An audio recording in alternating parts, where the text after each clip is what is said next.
মূর্তি দেখেই লোকে যেন পায় টের, কত শক্তি ধরে রাজা হীরকের।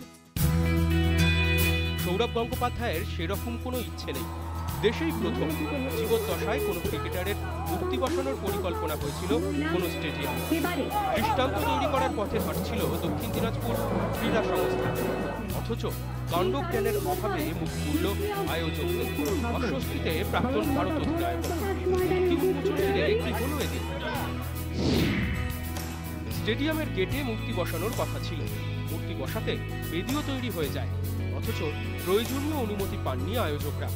টেবিলে রেখে হলো মূর্তির উন্মোচন। জেলা পরিষদ থেকে অনুমতি নিতে হয় ক্রীড়া পরিষদকে। তা নেওয়া হয়েছিল কিনা তা নিয়েই চূড়ান্ত সিদ্ধান্ত।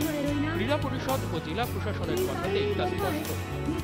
জেলা প্রশাসনের কাছে আমরা চেয়েছিলাম, জেলা প্রশাসনের একটা নিষেধাজ্ঞা এসেছিল রাজ্য পোস্ট ডিপার্টমেন্ট থেকে, অনুমতি নিতে লাগবে। তো অনুমতি সিক করার জন্য আমরা ডিএমএর পারমিশন চেয়েছিলাম। দুইটা সংস্থার কমিউনিকেশনের অভাবে যে ডিএসএ একটা যে পারমিশন নিতে হয় গভর্নমেন্টের কাছে, স্পোর্ট ডিপার্টমেন্টের কাছে, সেই ব্যাপারটা মনে হয় কমিউনিকেশনের একটা অভাব হয়েছিল এবং সেটা লাস্ট পর্যন্ত জানতোই না যে একটা পারমিশনের দরকার আছে, ডিপার্টমেন্টের পারমিশনের দরকার আছে। বাঙালির ক্রিকেট আইকনকে ডেকে এনে জেলারই মুখ খুলল না। সৌরভ পিচে অবশ্য বিতর্ককে গুরুত্ব দিতে না। সবসময় টাইমে হয় না, এখন নয় 2 মাস বাদে বসে কোনো বিতর্ক নেই। বিতর্ক মিটিয়ে নিজের জায়গাতেই ফিরবেন ভারত অধিনায়ক।